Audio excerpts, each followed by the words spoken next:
नमस्कार, आपका स्वागत है आपके अपने कार्यक्रम नमस्ते यूपी में, जहां एक बार फिर से हम आपके समक्ष मौजूद हैं ढेर सारी जानकारी और मनोरंजन लेके। तो चलिए चलते हैं और देखते हैं कि आज हम ऐसा क्या खास लेके आए हैं जिसको जानकर समझकर आप अपने जीवन में कुछ नई बातों को जोड़ सकते हैं, जीवन को और बेहतर बना सकते हैं। तो चलिए प्रोग्राम की शुरुआत करते हैं और आपको ले चलते हैं अपने सुविचार की तरफ।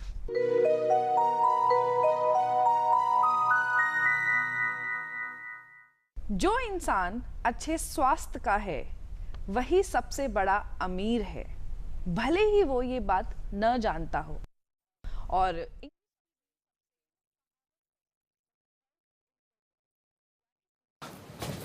भैया, हाँ, कोचिंग छोड़ दो ना। चल। अरे बेटा, क्यों खामखा कोचिंग के चक्कर में अपना समय बर्बाद कर रहे हो? बड़े भाई ने भी तो कोशिश की थी। देखो, बिना सिफारिश के तुम्हें सरकारी नौकरी तो मिलने से रही। ऐसा करो, अपने भाई के साथ काम पे लग जाओ। पिताजी, वो 6 साल पुरानी बात है। क्यों, अब कोई चमत्कार हो गया क्या, या तेरी कोई बड़ी पहचान निकल आई? पिताजी, चमत्कार ही समझिए। अब भ्रष्टाचार और भ्रष्टाचारी दोनों की नकेल कस दी गई है। अब योग्यता की पहचान हो रही है। सही कहा। योगी सरकार अब युवाओं को प्रतियोगी परीक्षाओं की कोचिंग और पढ़ाई के लिए स्मार्टफोन और टैबलेट्स भी दे रही है, वो भी फ्री में। चल, तुम मन लगा कर, जो मैं नहीं कर सका वो तो कर। जी भैया, मैं लेट हो रहा हूँ, जल्दी जा। सुशासन, विकास, रोजगार, डबल इंजन की सरकार।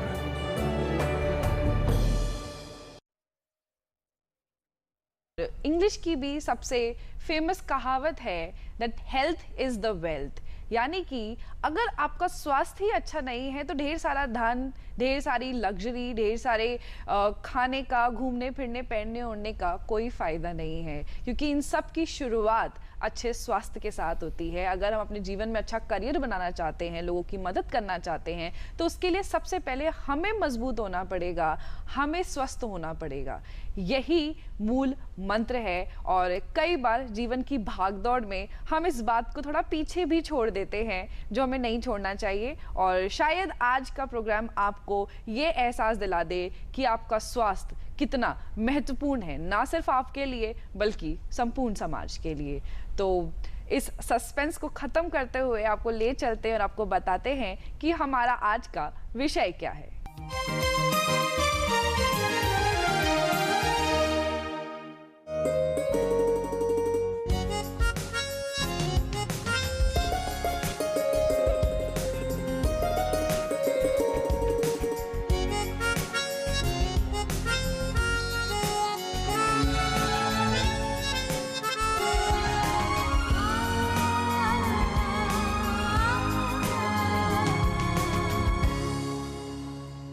हमारा आज का विषय है यौगिक जीवन श्रेष्ठ जीवन।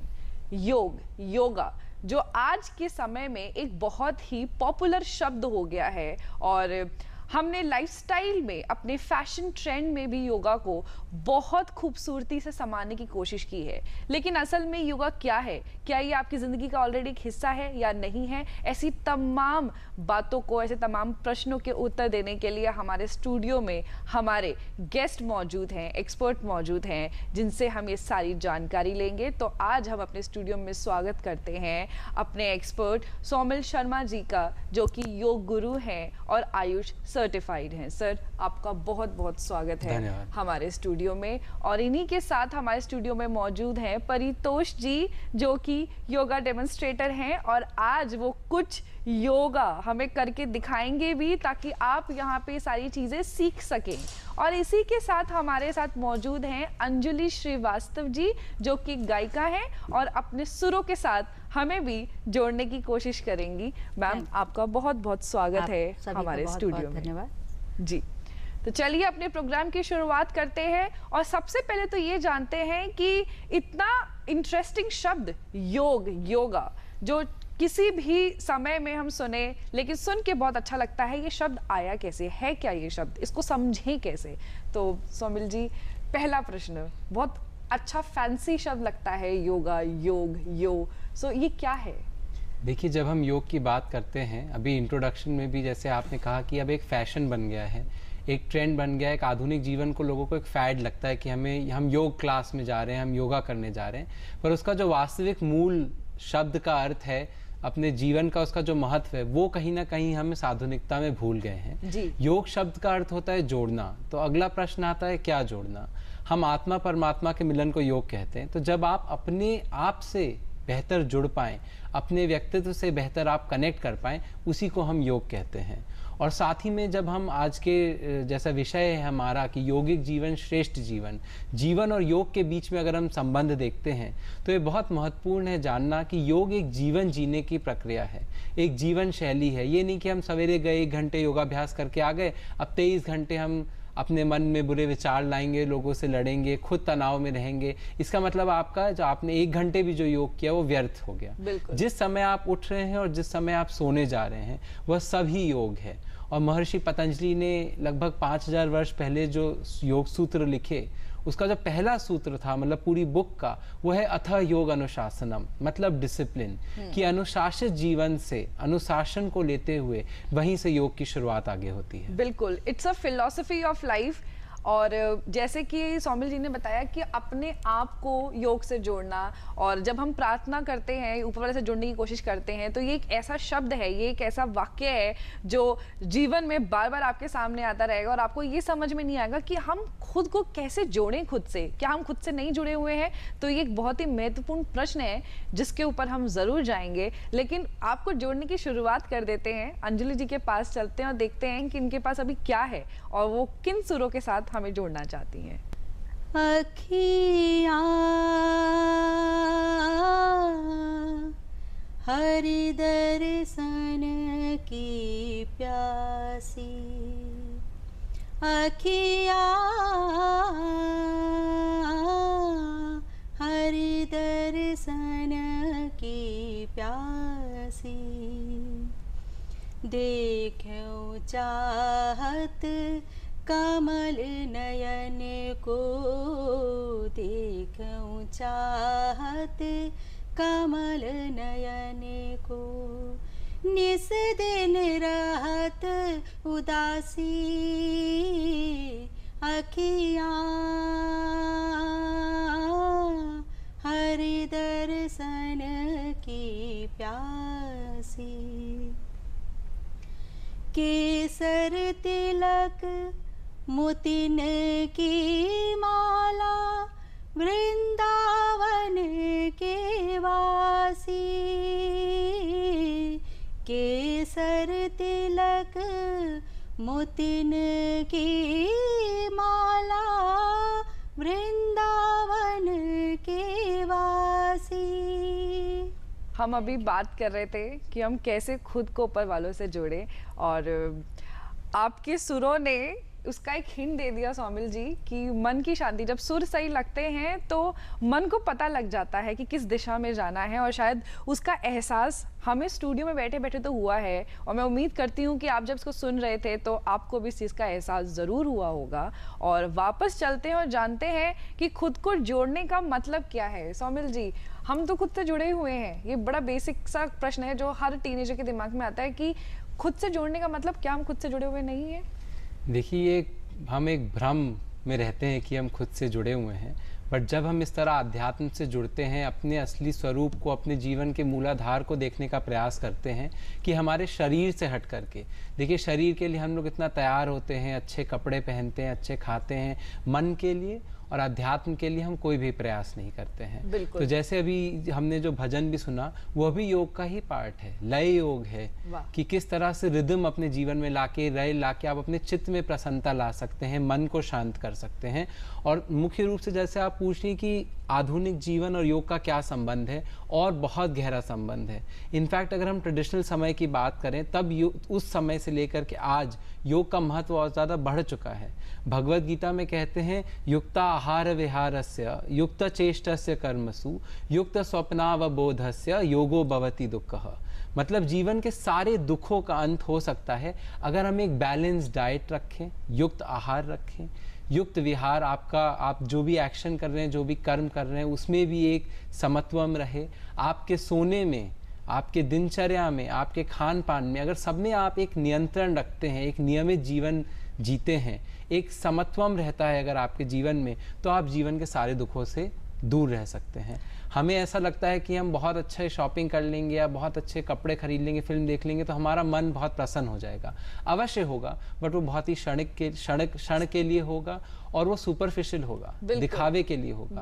अंदर से मन और तन तभी प्रसन्न होगा जब हम स्वस्थ रहेंगे, और हमारा जीवन श्रेष्ठ तब बनेगा जब हम अपने आप को योग से किसी ना किसी रूप में जोड़ लेंगे। बिल्कुल, इन्वेस्टमेंट जैसे कि हम शॉर्ट टर्म और लॉन्ग टर्म करते हैं, ताकि थोड़ा थोड़ा पैसा जब जोड़ें तो एक लंबे समय बाद हमें एक अच्छी मात्रा, एक अच्छा अमाउंट मिले, ऐसे ही योग है। शॉपिंग करना, बाहर जाना, खाना, उठना बैठना, ये सब रोजमर्रा की जीवन का हिस्सा है। बिल्कुल ये हमें सुख देता है, लेकिन क्या ये सुख लॉन्ग टर्म हैप्पीनेस है जो हमें अंदर से फुलफिल्ड और सेटिस्फाइड फील करवाए, संतुष्ट फील करवाए? ये एक बहुत महत्वपूर्ण प्रश्न है जो आपको खुद से ज़रूर पूछना चाहिए। और सौमिल जी, इसमें एक और प्रश्न मेरे जहन में आया, जैसे आप बोल रहे थे कि ये लय सुर है, तो इस लय सुर में क्या ऐसा है कि जो संगीत और जो नृत्य है, जो हमेशा से इंडियन कल्चर में एक बहुत ही महत्वपूर्ण योगदान दिया है, उसको भी हमने परमात्मा से जोड़ने का ही माध्यम देखा है, तो वो सब योग का ही एक हिस्सा है? जी बिल्कुल। देखिए, इसमें दो भाग में आपके प्रश्नों का उत्तर देते हैं कि अभी जैसे जैसे योग पॉपुलर हुआ है, योग की प्रसिद्धि हुई है, तो लोगों ने मान लिया कि सिर्फ एक्सरसाइज करना या सर के ऊपर खड़े होना या शरीर में कितना लचीलापन, फ्लेक्सिबिलिटी, वही योग है। हाँ। परंतु वो योग नहीं है। जब हम महर्षि पतंजलि के अष्टांग योग के बारे में बात करते हैं तो अष्ट मतलब होता है 8, अंग मतलब होता है पार्ट्स। तो 8 पार्ट्स में जो योग विभाजित है, 8 अंग जो उसके हैं, उससे पहले 2 आसन, क्रिया, प्राणायाम है ही नहीं। सबसे पहले 2 हैं यम और नियम। यम हमारी वो जिम्मेदारियां जो हमारे समाज के प्रति रहती हैं, जैसे सत्य, अहिंसा, ब्रह्मचर्य। नियम वो रहते हैं जो आप अपने प्रति फॉलो करते हैं, जैसे शौच, संतोष, तप, स्वाध्याय, ईश्वर, प्राणिधान। तो ये जो यम नियम है, देखिए इनका शारीरिक जो हम आसन, क्रिया, प्राणायाम करते हैं उससे कोई भी लेना देना नहीं है। अब जैसे आपने कहा कि क्या यह म्यूजिक या लय ये भी योग है? ये अवश्य योग है, क्योंकि संगीत से हम हर एक उस छोटी से छोटी कोशिका या अपने शरीर और मन के उन भागों तक पहुंच सकते हैं जहां पे आपका शारीरिक व्यायाम भी नहीं पहुंच सकता है। अब ये सब बातें सुनने में तो बहुत इंटरेस्टिंग लगती है, लेकिन जब हम करने पे जाते हैं तो हमें समझ नहीं आता कैसे करें, जो हमें सिखा रहा है सही सिखा रहा है, गलत सिखा रहा है। तो आज हमें लगता है कि हम कुछ डेमोन्स्ट्रेशन करके उसको समझ सकते हैं। तो जो सबसे पहला सेक्शन है जो मैं कवर करना चाहूँगी वो है बैक पेन और नेक पेन। हमारा आज का यूथ और जो लोग भी कार्य करते हैं, चाहे घर पे हो या इनका करियर हो, पोस्चर प्रॉब्लम बहुत ज़्यादा है और ये बड़ी ही कॉमन चीज़ है जो छोटे छोटे बच्चों में भी दिख रही है। तो अगर हमें इस प्रॉब्लम को काउंटर करना है तो हम कैसा योगा, कौन सा योग कर सकते हैं? देखिए, जैसे अभी आपने कहा कि आधुनिक जीवन शैली के साथ हमारी फिजिकल एक्टिविटी भी कम हो गई है। कितनी देर हम उठते थे, बैठते थे, नृत्य करते थे, गान गाते थे, लोगों के साथ हंसी मजाक करते थे, उन सब में बहुत कमी आ गई है। और साथ में जैसे आधुनिक जीवन में बहुत हम लोग डेस्कटॉप कंप्यूटर पे वर्क करते हैं या नीचे नहीं बैठते हैं, उकड़ू नहीं बैठते हैं, तो उसकी वजह से गर्दन में दर्द और कमर में दर्द, ये सब समस्याएं भी रहती हैं। तो उसके लिए हम लोग देखेंगे कुछ आसन, क्रियाएं जो उसमें लाभ दे सकती हैं। सबसे पहले हम लोग करेंगे ग्रीवा शक्ति। ग्रीवा शक्ति के लिए पैरों पे सीधे खड़े हो जाना है, पैर आपस में मिला के रखेंगे, हाथ दोनों आपके साइड में रहेंगे। सबसे पहले पोस्चर में श्वास लेते हुए पीछे जाना है, श्वास छोड़ते हुए सामने। नेक रोटेशन होता है इसमें, 3 बार करना है, 3 बार पीछे, 3 बार सामने। ग्रीवा शक्ति से हमारी जो गर्दन है वो और ज़्यादा स्ट्रॉन्ग बनती है, स्ट्रेंथ मिलता है। किसी को अगर चक्कर आते हो या सर्वाइकल की समस्या है तो उनको ठुड्डी नीचे ले जाने की आवश्यकता नहीं है, वो सामने ही ला करके रोक देंगे। ग्रीवा शक्ति का सेकंड पोस्चर लेफ्ट और राइट। श्वास लेते हुए लेफ्ट साइड जाएंगे, छोड़ते हुए सामने, फिर श्वास लेते हुए राइट हैंड साइड जाएंगे, छोड़ते हुए सामने। इस प्रकार 3 बार करना है। और ग्रीवा शक्ति का हमारा third posture neck rotation, clockwise और एंटी क्लॉकवाइज, चक्राकार। पहले ठुड्डी को नीचे लगाएंगे, श्वास लेते हुए एक पूरा चक्र कंप्लीट करेंगे पीछे से ले जाते हुए। जिनको चक्कर की समस्या है वो ये तीसरा पोस्चर ना करें, वो सिर्फ पहले 2 कर सकते हैं। और बीच में खत्म होने के बाद फिर एंटी क्लॉकवाइज, विपरीत चक्राकार। ऐसे 3 बार अगर करेंगे तो उससे हमारी गर्दन और सशक्त बनेगी।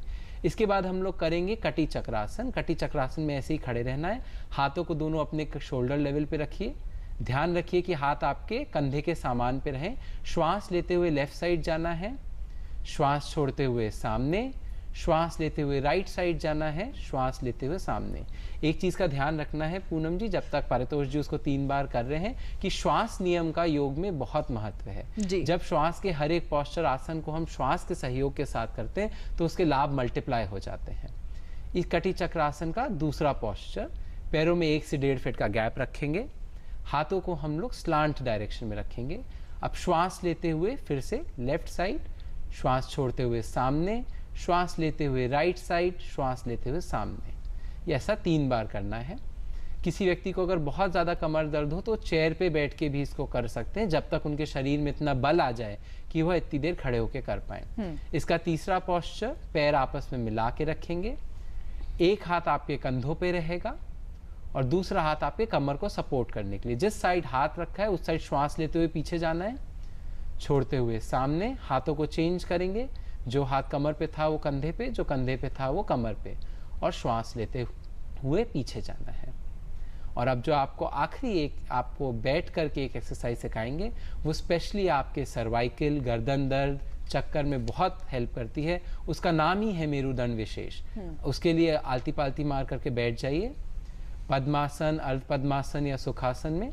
जिनको पद्मासन में दिक्कत हो, आलती पालती मार के सुखासन में ही बैठ सकते हैं। हाथ दोनों ज्ञान मुद्रा में रखेंगे। अब दोनों हाथों को बीच में उंगलियां इंटैंगल कर लेनी है और अपने हाथ को माथे पे रखना है और दोनों कोहनियों को पीछे की तरफ हल्के से ढकेलना है। श्वास सामान्य रहेगी। पीछे की ओर से हम हल्का सा आगे प्रेशर डालेंगे, आगे की तरफ से पीछे प्रेशर डालेंगे। उससे जो वाइब्रेशंस जनरेट होती हैं उससे आपको दर्द में फ़ायदा होता है। आगे पीछे से करने के बाद राइट हैंड से अपने राइट साइड को करिए, लेफ्ट हैंड आपका मुद्रा में रहेगा और हल्का सा आप पुश करेंगे। और इसका चौथा पॉस्चर, हाथ को बदल करके दूसरा हाथ सर पे रखेंगे साइड में और हाथ ज्ञान मुद्रा में। हल्का सा प्रेशर आपको हाथों से देना है। इसमें प्रेशर हम दोनों साइड से दे रहे हैं, जहाँ हाथ लगाया है वहाँ से सिर की तरफ और हल्का सा सिर की अपने हाथों की हथेलियों के ऊपर। उससे जो वाइब्रेशंस जनरेट होती हैं उससे आपको दर्द में फ़ायदा मिलता है। बिल्कुल, शायद ये योग वैसा नहीं है जिसका बल आपके चेहरे पे दिखे, लेकिन ये वो चीज़ें हैं जिसको आपको बहुत ही डेप्थ में जाके एहसास करना पड़ेगा। बिकॉज प्रेशर एक ऐसा है कॉन्सेप्ट योगा में, और ब्रीद इन ब्रीद आउट, श्वास अंदर लेना और छोड़ना, अगर इस 2 कॉन्सेप्ट को हमने ध्यान से नहीं देखा तो शायद हमें लग रहा होगा कि हम योग कर रहे हैं, लेकिन हकीकत में योग नहीं हो रहा है। तो मैं उम्मीद करती हूँ कि आपको ये डेमोन्स्ट्रेशन बहुत अच्छा लगा होगा और आप इससे कुछ सीखेंगे और इसको करने की कोशिश करेंगे। सौमिल जी, प्रश्न ये है कि सबके मन में आ रहा होगा, कितनी बार ये करना है, कैसे करना है, कब कब करें, खाना खाने से पहले, खाना खाने के बाद, सुबह हम नहीं उठ पाते हैं तो क्या हम शाम को कर सकते हैं? Basic questions. देखिए, योग के साथ कुछ सिद्धांत होते हैं, जैसे अभी हमने आपको प्रश्न का उत्तर दिया कि डिसिप्लिन बहुत इम्पॉर्टेंट है। हमारा अगर हम अपने पूरा दिनचर्या और जीवन शैली को डिसिप्लिन कर लें तो अधिकतर बीमारियों से, स्पेशली जो नॉन कम्युनिकेबल डिजीजेज होती हैं, उससे हम पहले ही दूर रह सकते हैं। वैसे तो इनका आप शुरुआत 3 बार से कर सकते हैं, इसलिए आज हमने 3 बार ही अपने दर्शकों को करके दिखाया है।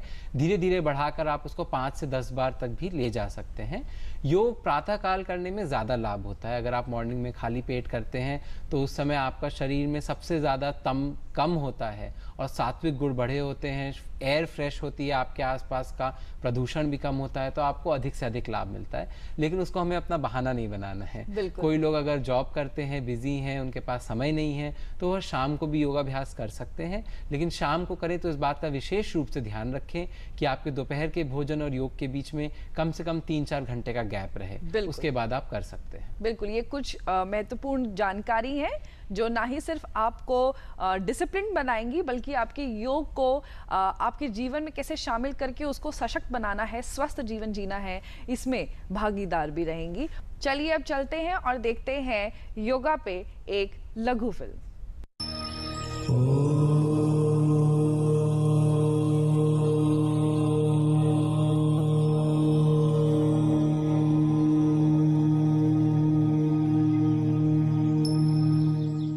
महर्षि पतंजलि को योग का जनक माना जाता है। पतंजलि ही पहले और एकमात्र ऐसे व्यक्ति थे जिन्होंने योग को आस्था, अंधविश्वास और धर्म से बाहर निकालकर एक सुव्यवस्थित रूप दिया था। योग एक प्राचीन भारतीय योगिक प्रथा है जिसने हमारे समृद्ध और विशाल ध्यान का मार्ग प्रशस्त किया है। ये एक साधना है जो मानसिक, शारीरिक और आध्यात्मिक विकास के लिए संपूर्णता का मार्ग प्रदान करती है। योग अभ्यास से मन को शांति और स्थिरता की प्राप्ति होती है और शरीर को स्वस्थ और शक्तिशाली बनाने में मदद मिलती है। योग का शाब्दिक अर्थ जोड़ना या एकीकृत करना है। योग अभ्यास द्वारा मन, शरीर और आत्मा को एकीकृत करके हमें पूर्णता की अनुभूति कराता है। इसके माध्यम से हम अपने आप को शुद्ध, स्थिर और सुसंयमित बनाते हैं। सिद्धांत व्यक्तिगत अनुशासन, मुद्राएं, जीवन शक्तियों पर नियंत्रण, संवेदना, ध्यान केंद्रित एकाग्रता, ध्यान और प्रबोधन योग के 8 अंग हैं। आज के समय में हम खुद से कट चुके हैं, इसलिए योग हमें खुद से दोबारा जुड़ने में मदद करता है। योग एक ऐसी साधना है जो शून्य खर्च के साथ स्वास्थ्य का आश्वासन देती है। योग हमें कई प्रकार के रोगों से बचाता है, तो साथ ही साथ हमें तंदुरुस्त जीवन भी प्रदान करता है। योग सिर्फ पाने का रास्ता नहीं है, इसमें त्याग भी है। जितना हम त्याग करेंगे उतना ही सुंदर फल हमें प्राप्त होगा। योग मन को प्रसन्न करने का उपाय है और ये एक ऐसा उपाय है जो गारंटी के साथ आपको प्रसन्न कर देगा। आपका मूड शांत हो जाएगा और आपको खुद भी पता नहीं चलेगा कि आपका मन शांत हो गया है। मनः प्रशमनोपायो योग इत्यभिधीयते।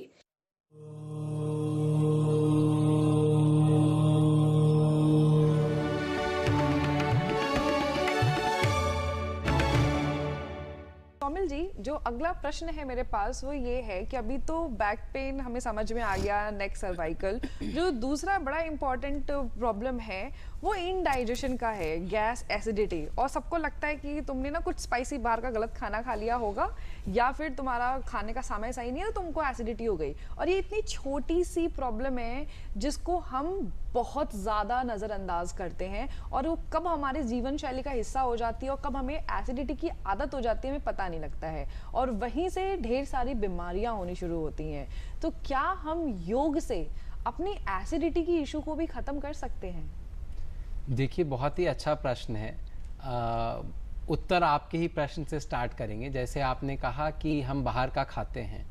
अब आधुनिक जीवन शैली का एक बहुत इंपॉर्टेंट पार्ट हो गया कि हर समय हम जंक फूड, बाहर का खाना या पैकेज्ड आइटम या तली भुनी चीज़ें हम दिन भर खाते रहते हैं। तो अगर हम अपने आहार पे नहीं नियंत्रण करेंगे तो निश्चित रूप से है कि ये समस्याएं आपको इनका सामना करना पड़ेगा। साथ ही एक बात ध्यान रखिए, योग में कहा जाता है कि पाचन तंत्र आपका अगर खराब होगा तो आपको सारी बीमारियां घेर लेंगी, क्योंकि जो पाचन तंत्र है, जो आपका डाइजेशन है, वो एक आपके शरीर से जितना भी मल है वो आपके वेस्ट को, बॉडी को बाहर निकालता है। अगर हम उसको बाहर निकालने के बजाय अपने शरीर के अंदर ही छोड़ देते हैं तो वह उसके अंदर बीमारियां उत्पन्न करने लगता है।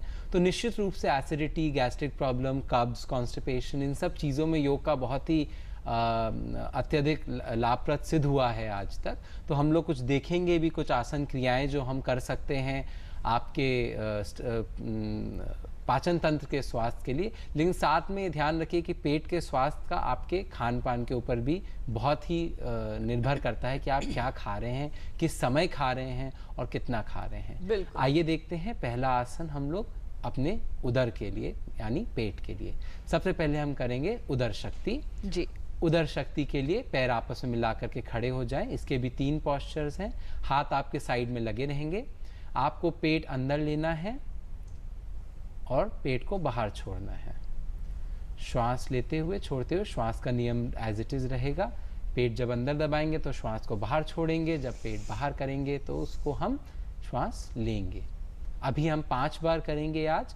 धीरे धीरे आप इनकी गिनती बढ़ा करके 3, 5, 10 तक लेके जा सकते हैं। 5 बार करने के बाद इसका सेकंड पोस्चर, कमर पे हाथ रखना है, अंगूठा आपका पीछे रहेगा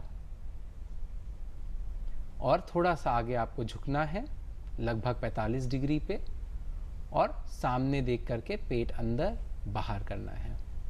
इससे हमारा पाचन तंत्र और सशक्त होता है, उसमें जो हार्मोन्स एंजाइम्स पाचन के लिए रिलीज होते हैं वह फिर से सुचारू रूप से पूरी प्रक्रिया चालू हो जाती है और कब्ज में भी फ़ायदा पहुंचाता है।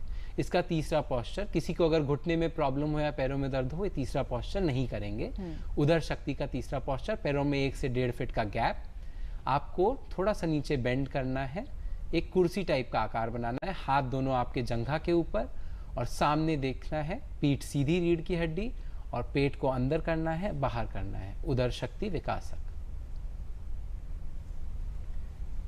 इसके बाद हम लोग करेंगे अर्धकटी चक्रासन। पैर आपस में मिला करके दोनों खड़े हो जाइए। श्वास लेते हुए अपने एक हाथ को ऊपर लेके जाएंगे, इनहेल करते हुए, श्वास छोड़ते हुए नीचे, और पूरे शरीर को साइड में ढकेलना है। इसको करते समय ध्यान रखिएगा हमें आगे की तरफ नहीं झुकना है। अब वही दूसरी साइड से रिपीट करेंगे। यह मॉर्निंग के समय में जब आप उठते हैं उस समय भी आप 1 या 2 ग्लास गुनगुना पानी पी करके अपना क्षमता अनुसार अगर आप ये तीनों एक्सरसाइजेस करें तो आपको पेट साफ करने में भी ये बहुत लाभ करेगा। ये भी 5 टाइम्स करना है अर्धकटी चक्रासन। और क्योंकि आपने गैस्ट्रिक प्रॉब्लम और एसिडिटी के बारे में बताया तो तीसरा जो हम इस भाग का आखिरी क्रिया लेंगे वो है पार्श्व हस्त संचालन। पैर आपस में इसी प्रकार मुड़े रहेंगे, हाथ दोनों साइड में रखेंगे, श्वास लेते हुए हाथों को ऊपर ले जाएंगे इस प्रकार अपने बगल तक, और श्वास छोड़ते हुए नीचे। फिर दूसरे साइड करेंगे। ऐसे ही जब आप अभ्यास करेंगे तो आप कंटिन्यूसली कर सकते हैं बिना रुके हुए। एक हाथ ऊपर जाएगा, एक हाथ नीचे जाएगा, एक हाथ ऊपर जाएगा। इससे आपके साइड में जो आंतें होती हैं उनमें शक्ति आती है, पाचन तंत्र सशक्त होता है और पेट आपका स्वस्थ रहता है। और इस बात का विशेष ध्यान रखिएगा, पेट अगर स्वस्थ रहेगा तो आप अधिक से अधिक रोगों से ऐसे ही बचे रहेंगे। बिल्कुल। तो यहाँ पे जो श्वास लेने का कॉन्सेप्ट है उसको ध्यान रखना बेहद आवश्यक है। और हाँ, हम बहुत सारा खराब खाना खा के योगा करके ये नहीं महसूस कर सकते कि शायद हम सही कर रहे हैं। अगर हमें योगा करना है तो हमें एक डिसिप्लिन्ड डाइट, वो खाना जो हमारे शरीर को ऊर्जा दे, उसका इस्तेमाल करना है, बल्कि वो खाना जो केवल हमारी ज़ुबान को एक छोटे समय के लिए एक स्वाद दे रहा है। इस 2 चीज़ों के बीच का एक जो डिसीजन मेकिंग है वो लेना बेहद अनिवार्य होगा। और चलते हैं अंजलि जी के पास और देखते हैं कि अभी कौन से अगले सुर हैं जो अंजलि जी हमारे समक्ष बिखेरना चाह रही हैं। Thank you. जैसे अभी आप लोगों की हम चर्चा सुन रहे थे तो इसमें जितना हम समझ पाए उसमें कि श्वास पर बहुत ज़्यादा कंट्रोल चाहिए जी, है ना, इनहेल और एक्सहेल करने के लिए जो इसमें बताया गया है। तो जो अगला हमारा गीत है वो इसी पर आधारित है। अरे वाह। कि योग में हमें क्या करना चाहिए और किस तरीके से हम लोगों को जागरूक कर सकते हैं, तो उसी पर आधारित एक ये गीत है। परमात्मा से जुड़ने का है तो शुरुआत हम ओम से करेंगे कि हमारा उनसे एक आकार हो जाए, उसके बाद फिर हम आगे शुरू करेंगे। बिल्कुल।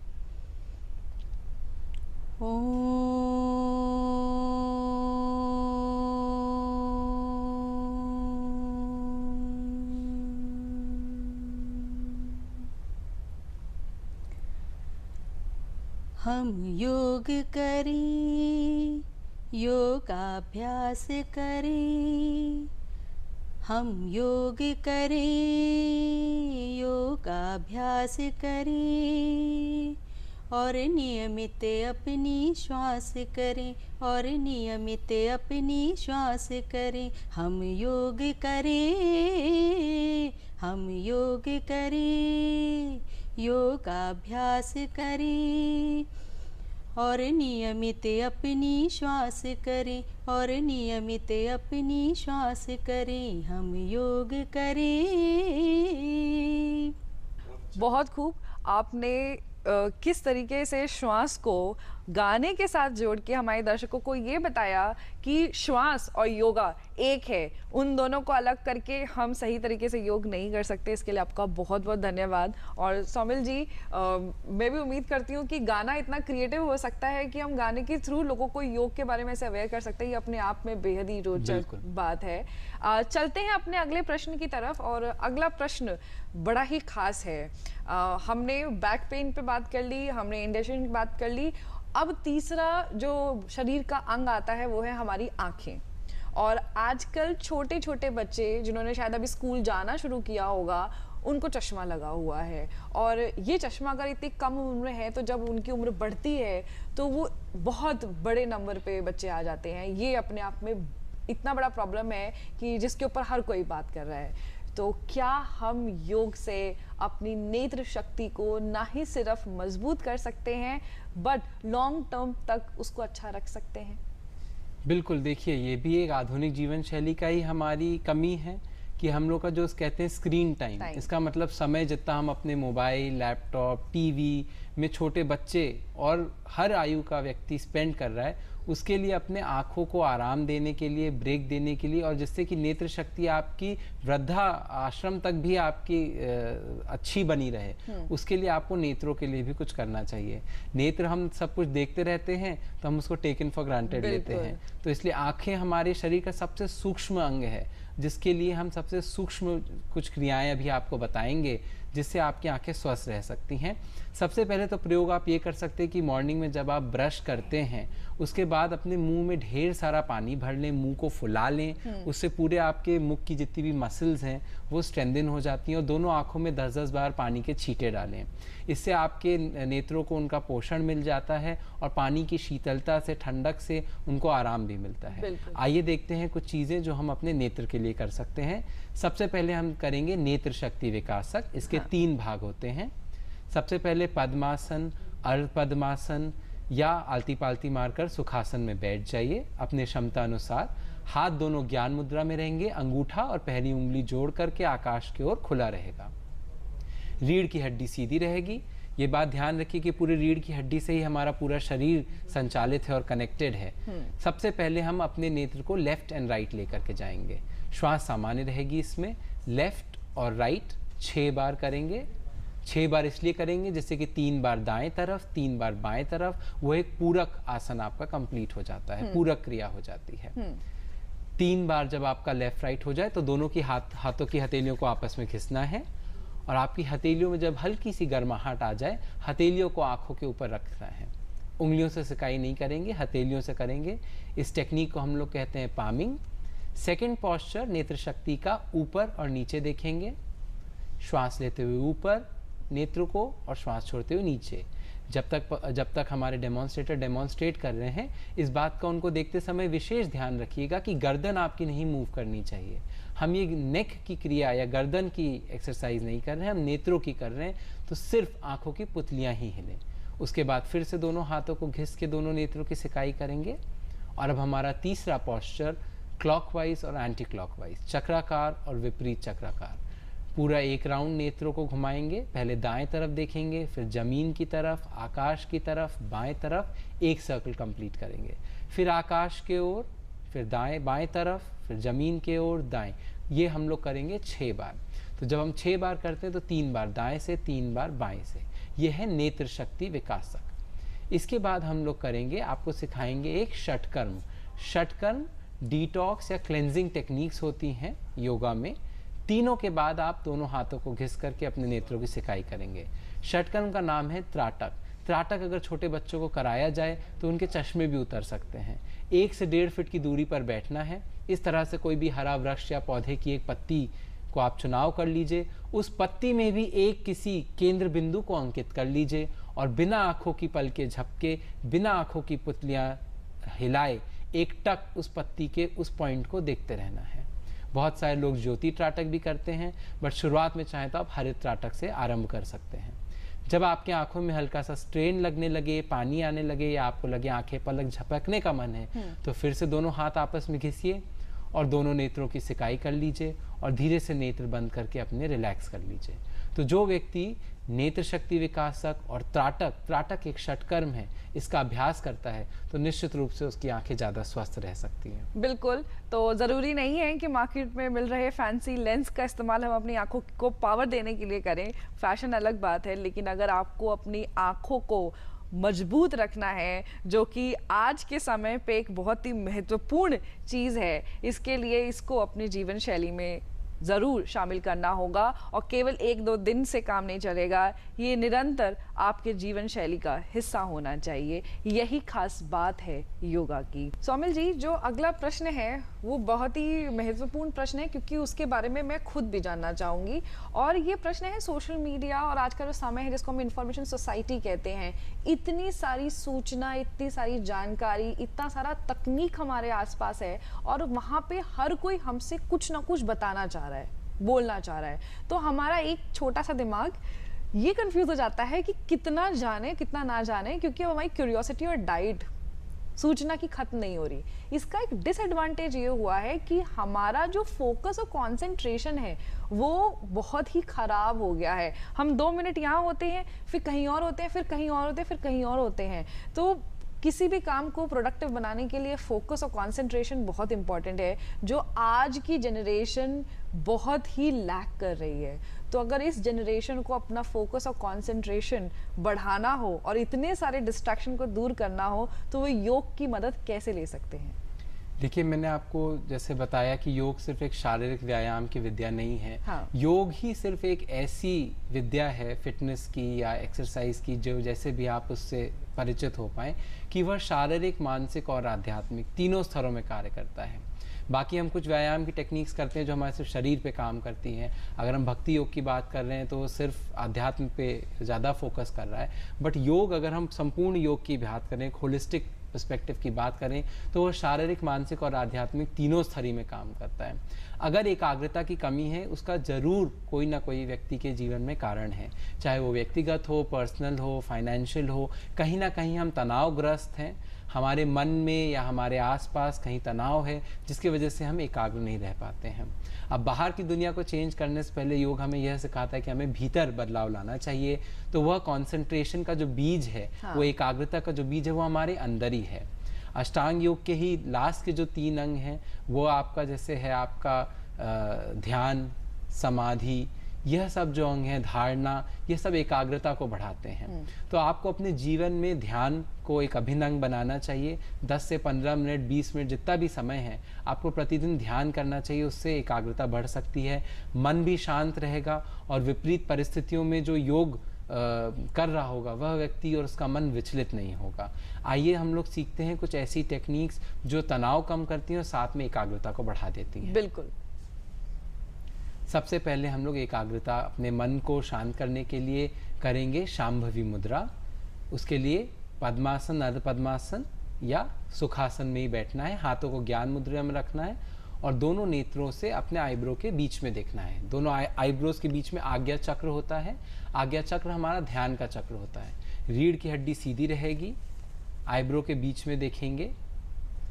इससे हमारा मन एकाग्र होता है। जैसे बच्चों में भी अगर पढ़ाई में मन नहीं लगता है, बार बार उनको कुछ मन करता है थोड़ी देर पढ़ें फिर हटें, तो उसमें ये एकाग्रता बढ़ाने में बहुत सहयोग देता है। इसके बाद हम लोग करेंगे भ्रामरी। भ्रामरी के लिए आप अपने अंगूठे से कान को बंद करें। पहली उंगली आपकी आईब्रो के ऊपर रहेगी, सेकंड उंगली से अपने नेत्रों को बंद करें, तीसरी उंगली से नाक बंद करेंगे, लेकिन 50%, आधी 50% की श्वास नाक बंद करेंगे। श्वास आती जाती रहेगी। उस श्वास के आने जाने से आपके गले के भाग से एक भौरे जैसी आवाज आएगी। उस भौरे के ध्वनि पर आपको अपना पूरा ध्यान फोकस करना है, एकाग्र करके उसको सुनने का प्रयास करना है। वो श्वास के गति से, श्वास प्रश्वास के आवागमन से एक जो ध्वनि निकल करके आ रही है, जो कि एक भौरे की सरसराहट की तरह होती है, उस पर अपने मन को एकाग्र करना है। ये भी आप 3 से 5 बार कर सकते हैं। यह आँखों में भी लाभ देता है और साथ में मन को भी एकाग्र करता है। यह तनाव में भी बहुत अच्छा लाभ देता है भ्रामरी प्राणायाम। इसको जब हम विसर्जित करेंगे, सबसे पहले आँखों के ऊपर की आईब्रो की उंगली हटाएंगे, फिर आँखों की, फिर नाक की और एंड में कान की हटाएंगे। भ्रामरी में ध्यान रखें, कान सबसे पहले बंद होगा लेकिन सबसे आखिर में निकलेगा। जब हम तनाव की बात कर रहे हैं तो हमें अपने ब्रेन में ऑक्सीजन पहुंचाना बहुत ज़रूरी है। किस प्रकार हमारे शरीर में ऊर्जा हमें ऑक्सीजन से या प्राणवायु से मिलती है। तो आखिरी चीज़ जो हम इसमें अब सीखेंगे वो एक प्राणायाम सीखेंगे जिसका नाम है नाड़ी शोधन प्राणायाम, अनुलोम विलोम प्राणायाम का एक और विकसित प्रकार। इसके लिए वज्रासन में बैठ जाएंगे घुटनों के बल। जिनको घुटनों में प्रॉब्लम हो वो वैसे ही सुखासन में बैठे रह सकते हैं। हाथ उंगलियां मिला करके आप जंघा पे रखेंगे, सबसे पहले सामने देख करके 3 बार श्वास लेना छोड़ना है। 3 बार धीरे धीरे श्वास लीजिए, पूरे लंग्स फेफड़े में भरिए और उसको बाहर छोड़ दीजिए। 3 बार हो जाने के बाद अपने दाएं हाथ से दाएं नासिका को बंद करें और लेफ्ट नासिका से 3 बार श्वास लेना छोड़ना है। इनहेल और एक्सहेल 3 बार। धीरे धीरे श्वास लीजिए जब आपको लगे शरीर के हर एक अंग फेफड़े के हर एक भाग में भर चुकी है तब। उसके बाद दाएं हाथ की बीच की दोनों उंगलियां मध्य और अनामिका फिंगर से अपने लेफ्ट नॉस्ट्रिल को बंद करेंगे और राइट साइड से 3 बार श्वास लेंगे छोड़ेंगे। सबसे पहला स्टेप सामने देख करके दोनों नासिकाओं से श्वास लेना छोड़ना है, फिर लेफ्ट से 3 बार लेना छोड़ना है और थर्ड पोस्चर है राइट से लेना छोड़ना है। इसके बाद हमारा चौथा पोस्चर आता है जो कि होता है अनुलोम विलोम। अब हम अपने नॉस्ट्रिल को बंद करेंगे, दाएं से लेंगे, बाएं से छोड़ेंगे, बाएं से लेंगे, लेफ्ट से छोड़ेंगे। ऑल्टरनेट नॉस्ट्रिल ब्रीदिंग या जिसको हम लोग कहते हैं अनुलोम विलोम। सो इस ऑल्टरनेट नॉस्ट्रिल ब्रीदिंग से और पूरे नाड़ी शोधन प्राणायाम से आपके मन में जहाँ पे आपके सबसे ज़्यादा विचार उत्पन्न हो रहे हैं, मन अशांत है, वहाँ पे हम अधिक से अधिक ऑक्सीजन का संचार, रक्त का संचार बढ़ा सकते हैं, तो आदमी को मानसिक रूप से भी बल प्राप्त होता है। बिल्कुल। और इसको ना ही सिर्फ हम अपने फोकस और कंसंट्रेशन को बढ़ाने के लिए इस्तेमाल कर सकते हैं, बल्कि अपनी इच्छा शक्ति, विल पावर को मजबूत करने में भी हमारी मदद करेगा। और जैसे कि हमारे एक्सपर्ट ने आपको बता चुके हैं कि be the change you want to be, अगर हम अपने आसपास परिवर्तन देखना चाहते हैं, उसकी सबसे पहली शुरुआत खुद से होती है। और शायद एक स्वस्थ जीवन अपनाना, एक दिनचर्या, एक लाइफस्टाइल अपनाना, इसकी एक बहुत छोटी सी शुरुआत है। और एक आखिरी प्रश्न मेरे पास है आपके लिए। हालांकि हमने बहुत सारी जानकारी देखी, सुनी, समझी, लेकिन क्या कुछ ऐसी महत्वपूर्ण बात है जो हमसे रह गई हो और आप दर्शकों तक पहुंचाना चाहते हो? देखिए, आपको 2 छोटे पॉइंट्स हम बताएंगे। जैसे अभी नारी शक्ति के बारे में बात हो रही थी, तो योग के क्षेत्र में भी अब बहुत महिलाएं आ गई हैं, पर जो हमारी महिलाएं हैं वो अभी योग उतना नहीं करती हैं। स्पेशली घरे जो हाउसवाइफ्स हैं, कोई ना कोई बहाने से, घर के समय के, बच्चे, परिवार के वजह से, तो उनको एक यह संदेश देना चाहेंगे कि अगर आप स्वस्थ रहेंगी तभी आप अपने सारे कार्य व्यापार जो कर रही हैं वो सुचारू रूप से कर पाएंगी। और दूसरा जो आपको संदेश देना चाहेंगे सारे अपने दर्शकों को और आप लोगों को भी, कि योग हमेशा किसी योग्य गुरु के निर्देशन में सीख करके फिर आप उसको खुद कंटिन्यू कर सकते हैं। जब आपका पहली बार योग से परिचय हो रहा है, आपने किसी विशेष बीमारी, समस्या या सामान्य स्वास्थ्य के रखरखाव के लिए भी योग करना चाहते हैं, तो उसको हमेशा किसी योग्य गुरु के निर्देशन में सीखिए। क्योंकि अब जैसे आजकल हम लोग इंटरनेट या अन्य मोबाइल जरियों से देख करके करने लगते हैं, उससे हानि की संभावना रहती है। तो कम से कम आप पहले उसको सही तरीके से सीख लें, फिर आप उसको चाहें तो खुद अभ्यास कर सकते हैं। बिल्कुल, क्योंकि शायद योग देखने में आसान आपको स्क्रीन पे लग रहा हो, लेकिन आपको ये नहीं पता कि उसको करने से आपकी शरीर किस तरीके से।